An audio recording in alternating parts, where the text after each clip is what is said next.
How one U.S. pilot invented dive bombing, January 1931. The Pacific air is still.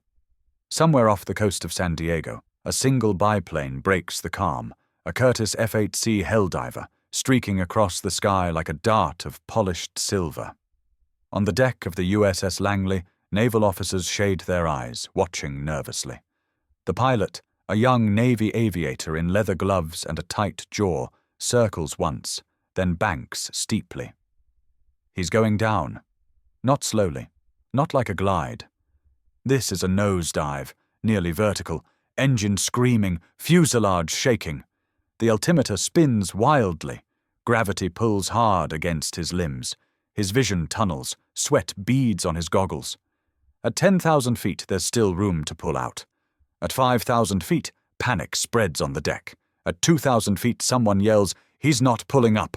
At 200 feet, boom! A single bomb drops. It strikes within yards of the painted target raft. The plane levels out, skimming the waves. Silence. Then wild cheers. What the men just witnessed was not madness.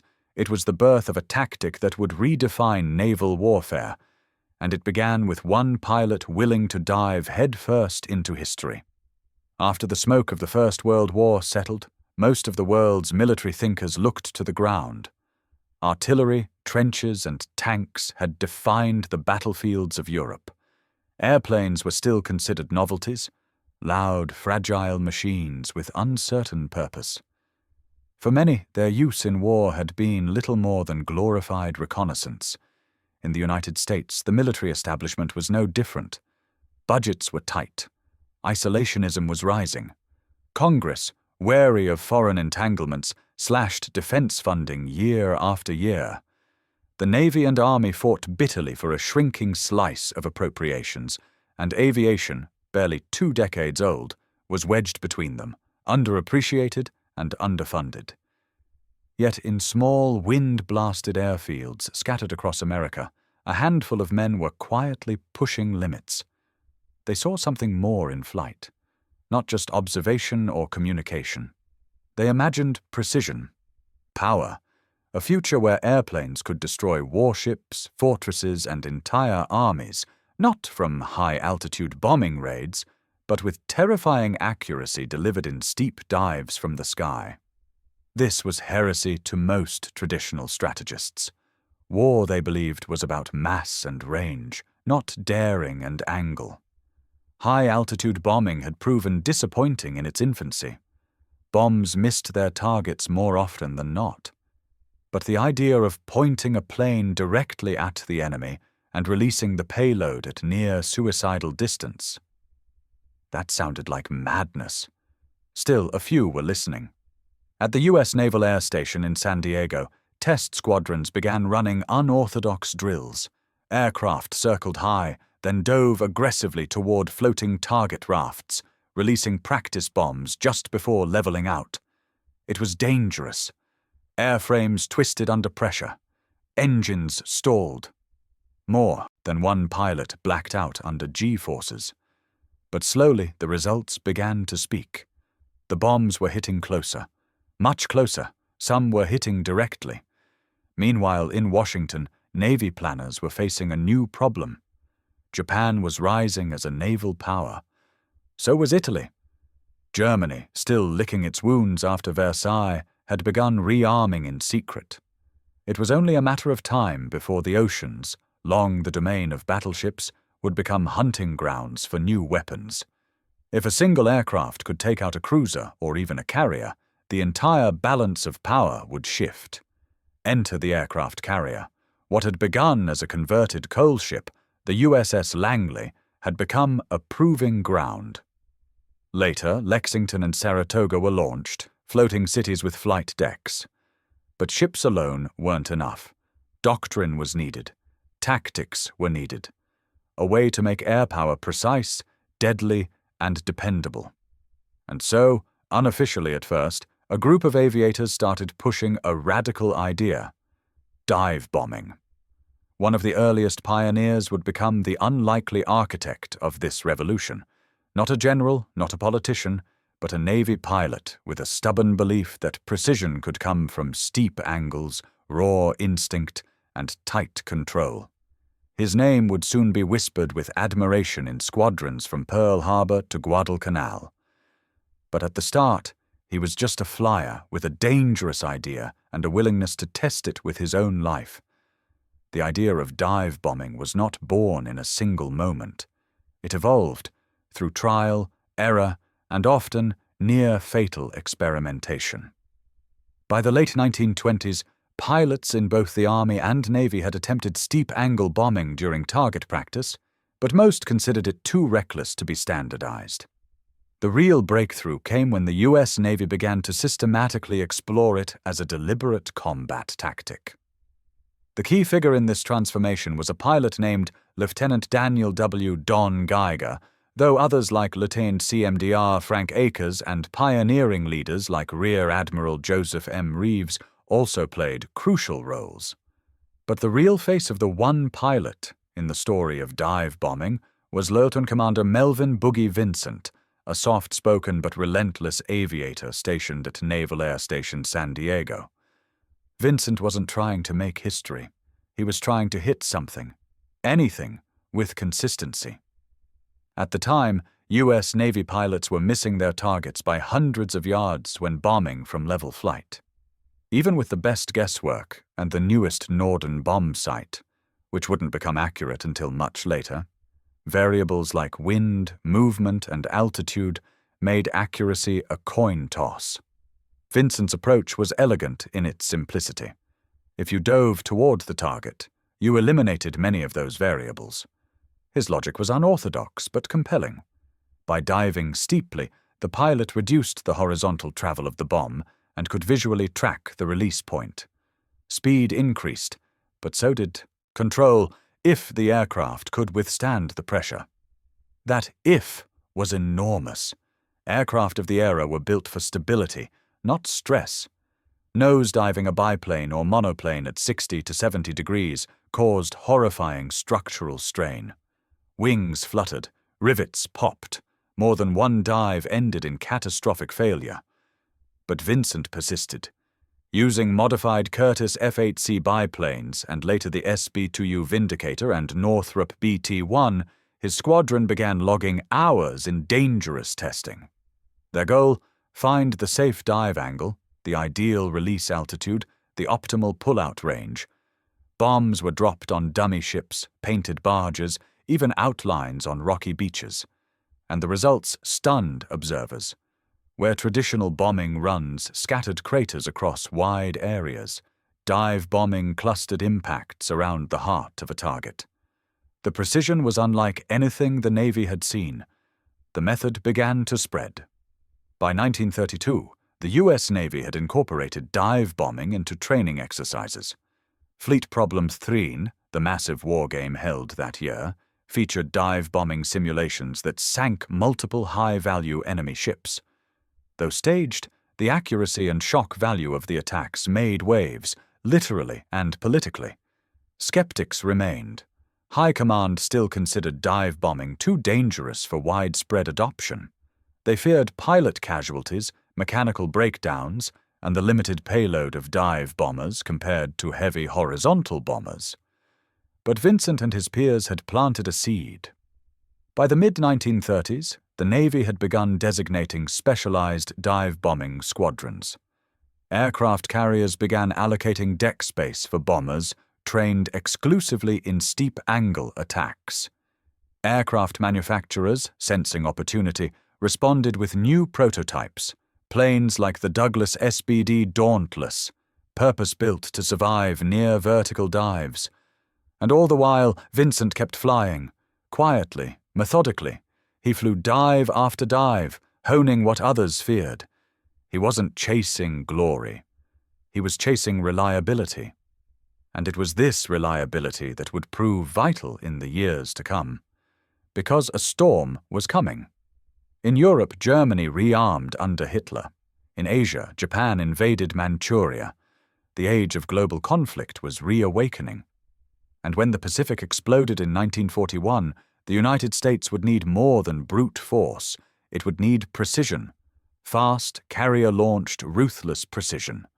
Dive bombing, once dismissed as reckless, was about to become the tip of the spear.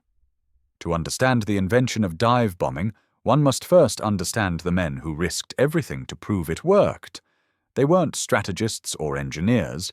They were young, often underpaid, overstrained, and flying machines that had never been stress-tested for the kind of violence a nosedive inflicted. These were men like Lieutenant Melvin "Boogie" Vincent, who logged more than 1,000 dive-bombing practice dives before a single doctrine was written, or Lieutenant Commander Frank Akers, who would later fly blind in early instrument-only tests, but whose roots were in daredevil-style aerial precision work that shaped this new discipline. In the cockpit, dive bombing was a sensory overload. At the top of the dive, you pointed the aircraft nearly vertical, throttle back, and watched the world flip. Your target, a tiny dot, grew rapidly in your windscreen. Wind screamed past the fuselage. The aircraft vibrated violently. The altimeter dropped like a stone. The moment of release had to be perfect. Too early and you missed. Too late and you couldn't pull out. Every dive was a flirtation with blackout, what pilots called pulling G's to the edge of vision. Some blacked out entirely. A few never woke up. There was no margin for error, no backup. Just a man, his nerves, and a screaming descent toward an unforgiving ocean or enemy deck. But what kept them coming back was this. It worked. Dive bombing didn't just require brave pilots. It demanded machines that could survive physics itself. And in the 1930s, those machines didn't exist. Most aircraft were designed for stability, not agility. Wings weren't reinforced. Control surfaces weren't responsive at high speeds. Airframes literally twisted in dive maneuvers. To make dive bombing possible, engineers began to design aircraft around stress, not just speed. Enter the Douglas SBD Dauntless, the first U.S. Navy dive bomber designed from the ground up for the task. It featured split flaps called dive brakes, which allowed pilots to control their descent speed without stalling. Its reinforced airframe could handle the pull-out forces, and perhaps most importantly, it could carry a 1,000-pound bomb, enough to cripple a cruiser or punch through a carrier's deck. Other innovations followed: telescopic bomb sights for vertical alignment, cockpit armor, and self-sealing fuel tanks. Even the bomb cradles were modified so the bomb could release cleanly while the aircraft was plummeting nose first. It was an evolution born of necessity, pain, and relentless iteration. Dive bombing wasn't just a tactic, it was an engineering revolution. World War I taught militaries the horror of imprecision. Artillery barrages lasted days with minimal effect. Bombers dumped tons of explosives across acres with little strategic gain. Dive bombing challenged all of that. It offered something new: surgical strikes in an era of brute force. By diving directly toward the target, pilots eliminated the guesswork of altitude, wind drift, and angle of approach. They could adjust in real time, visually, and release bombs from just 1/500 or even 800 feet. That kind of accuracy was unthinkable just a few years before. The implications were massive. Suddenly, a single aircraft could neutralize a moving warship. A squadron could disrupt convoys. Naval battles could be decided before ships even fired.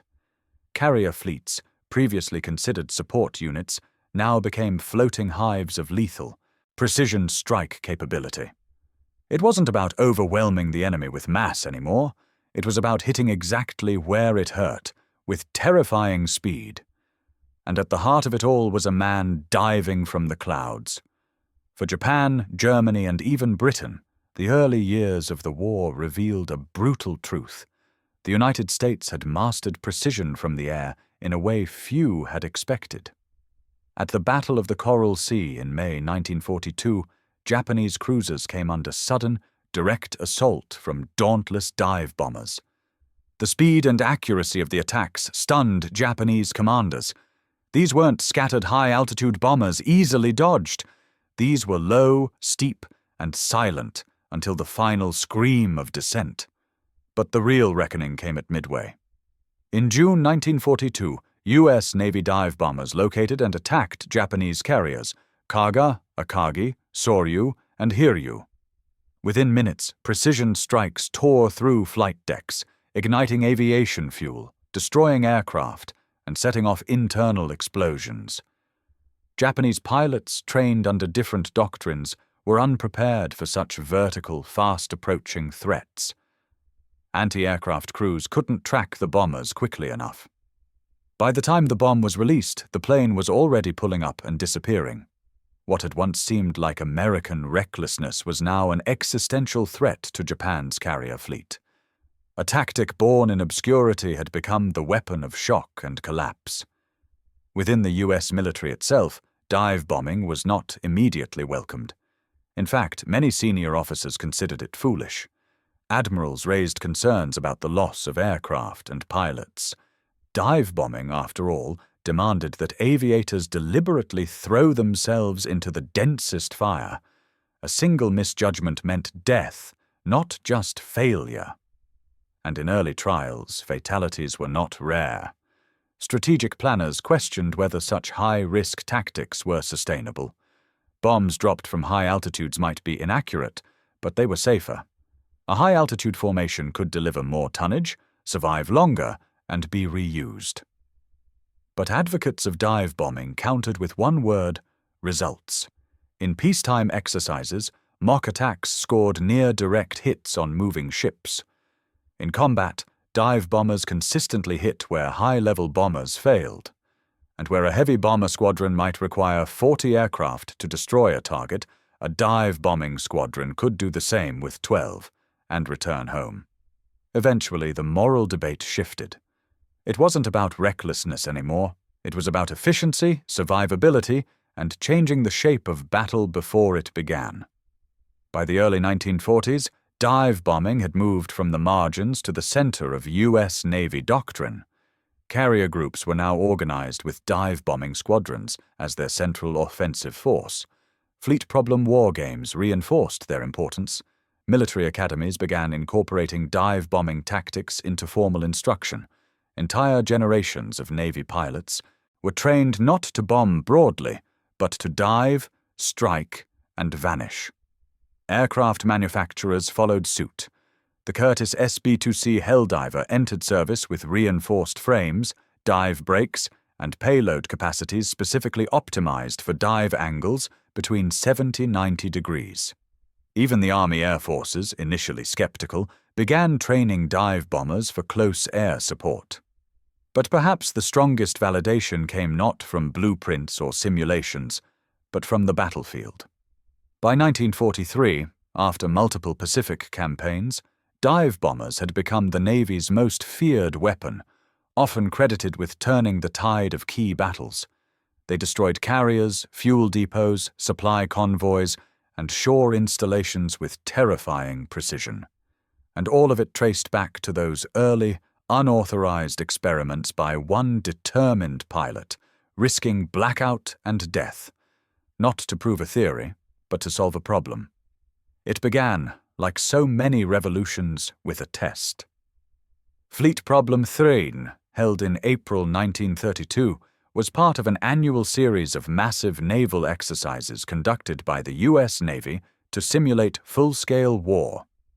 This time, the scenario placed a blue fleet defending the U.S. East Coast from an attacking Black Fleet that included the aircraft carrier USS Saratoga. What happened during the simulated attack stunned even the most hardened skeptics. As dawn broke over the Atlantic, Saratoga launched a strike group of dive bombers trained in the new method. Flying low to avoid radar and high-altitude interception, the aircraft approached their target undetected. Then, in coordinated precision, they climbed, turned, and dove almost vertically toward their assigned ships. Battleships, supply vessels, and cruisers, all designated as high-value units. Observers on the defending fleet called it a blur. The dive was so fast and steep that traditional anti-aircraft defenses couldn't adjust. Practice bombs landed squarely on key locations: command bridges, hangar decks, fuel stores. Had they been real, the results would have crippled the entire defending force within minutes. But the true power of the exercise wasn't just tactical, it was psychological. Commanders who had long doubted the feasibility of dive bombing now saw it up close. It was terrifyingly efficient. Officers on the receiving end admitted they would have been destroyed in under 20 minutes. The idea of air power being limited to harassment or scouting had shattered, and at the center of it all were the pilots, men who had spent the previous 5 years flying low, diving steep, and being called reckless. No longer. A once fringe idea now had Navy-wide attention. Reports from the exercise circulated through the Pentagon and Naval War College. Vice Admiral Reeves, one of the strongest proponents of carrier aviation, used the data to argue for increased investment in dive bomber squadrons and better aircraft carriers to accommodate them. Suddenly, the U.S. Navy wasn't just rethinking its fleet. It was redefining naval warfare itself. Carrier-based aviation had proven its worth, not through mass bombing, but through the surgical, terrifying effectiveness of dive bombers. But this was still peacetime. The real proving ground, the one that would write dive bombing into the history of global conflict, was still to come. It would arrive in the Pacific in June 1942 under the burning sky of Midway Atoll. June 4th, 1942. Battle of Midway. The sun was still rising over the Pacific when the fate of the Japanese carrier fleet began to unravel, not by battleship shells, not by torpedoes, but by the angled descent of American dive bombers. The U.S. Navy, having cracked portions of the Japanese naval code, knew that Admiral Yamamoto was preparing an ambush near Midway Atoll. In response, Admiral Chester Nimitz had deployed Task Force 17, centered around the carriers USS Enterprise, USS Yorktown, and USS Hornet. From those decks launched the weapon born from a decade of experimentation, the dive bomber squadrons of the Douglas SBD Dauntless. At 10:22 a.m., a group of Dauntlesses from Enterprise, led by Lieutenant Commander Wade McCluskey, descended upon the Japanese carrier Kaga. The Japanese carriers, still rearming and refueling their planes from earlier strikes on Midway, had their flight decks packed with munitions and fuel hoses, a disaster waiting to happen. The American bombers struck like thunder from a clear sky. Diving from 15,000 feet at speeds nearing 275 miles per hour, the SBDs screamed down at 70-80-degree angles. Bomb bay doors open, pilots locked onto the thin gray rectangles below. Each pilot had only seconds to aim, release, and pull out without blacking out. Direct hits followed. Kaga took 4. Akagi was hit soon after. A single bomb detonated amid fuel tanks and munitions. Soryu burned within minutes. By the afternoon, only Hiryu remained afloat, and even she would fall to a second wave of dive bombers by day's end. In just one day, 4 Japanese fleet carriers were destroyed, along with 322 aircraft and over 3,000 personnel. It was a blow from which Japan's offensive naval capability would never recover. And it wasn't achieved by brute force. It wasn't achieved by battleship guns or mass formation bombing. It was dive bombing, precise, concentrated, and devastating. The pilots who had trained for years on painted ocean targets and floating rafts had just changed the course of the Pacific War. They hadn't fired a single bullet. They had dropped bombs from terrifying angles and rewritten the rule book of naval warfare. Even seasoned Japanese commanders were stunned. Rear Admiral Tamon Yamaguchi, one of the most respected officers in the Imperial Navy, went down with Hiryu. Yamamoto's plan for Pacific dominance, crafted with meticulous precision, was undone by a tactic born from the determination of test pilots a decade earlier. Back home, newspapers called it a miracle. But those who had studied the method knew it wasn't luck. It was the result of men who had risked their careers, their reputations, and often their lives to make aircraft do what no one believed possible. The Battle of Midway became the ultimate proof, not just of American resolve, not just of cryptographic brilliance, but of a radical tactic, tested on practice targets, doubted by admirals, and now immortalized by the fires on the Pacific's blue horizon. When the smoke cleared over Midway, the numbers were staggering. Japan had lost 4 fleet carriers, Akagi, Kaga, Soryu, and Hiryu, all part of the same elite force that had struck Pearl Harbor just 6 months earlier. Along with them went over 100 experienced naval aviators, men who could not be easily replaced. Japan's carrier force, once the terror of the Pacific, was crippled. And the weapon responsible? Dive bombing. Not massed torpedo attacks, not surface combat, not submarines. It was dozens of SBD Dauntless dive bombers, flown by pilots like Lt. Richard H. Best, who had delivered the killing blows.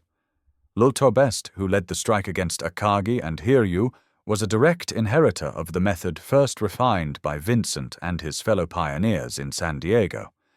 He had trained in dive discipline, bomb release timing, and pull-out G-forces, the exact skills that made the Midway strike so devastating. The U.S. Navy, once considered inferior to Japan's in terms of naval aviation, now held a tactical and psychological upper hand. For the remainder of the war, Japan would never again fight a battle on the offensive with all of its carriers present. Midway had been a decapitation, and the blade had been dive bombing. Back in Washington, Navy planners took note. Dive bombing squadrons became central to U.S. carrier group formations. Fleet doctrines were rewritten to reflect the dominance of aerial precision. Pilots who had once trained in marginal conditions now became the centerpiece of the Pacific campaign. Aircraft carriers began prioritizing space and resources for dive bombers over other platforms. Maintenance crews were drilled in servicing SBDs rapidly between sorties. Logistics chains were adapted to deliver more 500 lb and 1,000 lb bombs for vertical delivery. Even Allied forces outside the Navy took notice. The U.S. Army Air Forces began experimenting more seriously with dive tactics for close air support in Europe. In the Soviet Union, the Ilyushin Il-2 Sturmovik adapted similar steep angle attack methods. British forces employed their own versions in the Mediterranean theater, but no one used it with the consistency and precision of the U.S. Navy. What had once been dismissed as a stunt had become a blueprint. The Dauntless, once a backup aircraft for reconnaissance, was now being called the plane that won Midway. It would go on to sink more Japanese shipping tonnage than any other aircraft in the U.S. arsenal. Dive bombing had matured, from a desperate gamble to a dominant doctrine. And behind it all stood a small circle of pilots and engineers who had dared to question conventional wisdom a decade earlier. Their legacy was not measured in headlines, but in hits, on decks, on fuel stores, on enemy pride. As the Pacific campaign dragged on, dive bombing didn't fade, it expanded. From Guadalcanal to the Philippines, U.S. Navy and Marine dive bombers struck Japanese supply ships, coastal batteries, and concealed jungle bunkers. The tactic proved just as effective on land as it had at sea. SBDs and newer SB-2C Helldivers became the hammer in the air, breaking resistance before infantry arrived. Even kamikaze tactics, introduced by a desperate Japan in late 1944, could not erase the impact dive bombing had made. While kamikaze attacks were chaotic and suicidal, dive bombing remained calculated, recoverable, and repeatable. It offered shock without waste, fear without madness. For U.S. pilots, the tactic became a symbol of professionalism, precision, discipline, nerves of steel. As newer aircraft arrived, faster, sleeker, with greater bomb loads, the principle remained the same. Steep-angle attacks delivered with human control and visual confirmation. Dive bombing laid the foundation for later innovations in precision strike tactics, including the use of guided bombs, laser targeting, and eventually smart munitions. By the war's end, The original SBD Dauntless had flown over 25,000 combat sorties. It had sunk 6 Japanese carriers, countless cruisers and destroyers, and crippled dozens of land targets. It was, statistically and strategically, one of the most lethal aircraft of the war. And yet few outside the Navy remembered the pilot who helped start it all. Later Cmdr Melvin Vincent, the man who had once risked blackout and death on practice dives over San Diego Bay, had returned to quiet service. He never chased medals, he never wrote memoirs, he never sought public fame. To him, the satisfaction was in the outcome. Planes hit their marks, ships were sunk, pilots returned home alive. What once seemed impossible had become standard. In post-war interviews, admirals and squadron leaders would occasionally mention the crazy early guys who first tested dive bombing. One rear admiral said it best: "We didn't invent it in the war, we perfected what those men proved before it began." And so, the legacy endured. Even as jets replaced propeller-driven aircraft and missiles replaced bombs, the spirit of dive bombing, man-guided precision, remained the holy grail of air combat. It wasn't about flying high, it was about hitting exactly where it counted, when it mattered most. A tactic that began with one pilot diving toward a wooden raft in peacetime had, by 1945, helped win a global war. In war, revolutions don't always begin in battle. Sometimes they begin in silence, on an empty flight deck, with one man, one plane, and a single idea. Dive bombing was never meant to be glamorous. It wasn't designed for victory parades or hero worship. It was born from frustration, at bombs that missed, at doctrines that failed, at a world unwilling to believe that precision could be pulled from a screaming nosedive. But against doubt, it delivered. It delivered at Midway, where 4 carriers were turned into burning wrecks in a matter of hours. It delivered across the Pacific, as American pilots rained pinpoint destruction on hardened targets. It delivered in legacy, laying the foundation for every precision strike that would follow. And it delivered something else, a truth. That war is not changed by brute strength alone. It is changed by those willing to aim straight at the impossible, steady their hand, and dive. Lieutenant Vincent never asked to be remembered. But the world he helped shape remembers his work each time a bomb lands, not in a field, but on a specific rail, a ship's magazine, or a hidden bunker. His legacy is measured not in words, but in accuracy. In the end, dive bombing was more than a tactic. It was a choice, a decision to trade safety for certainty, altitude for impact, doubt for consequence. And all of it began with a man in a cockpit, diving toward history.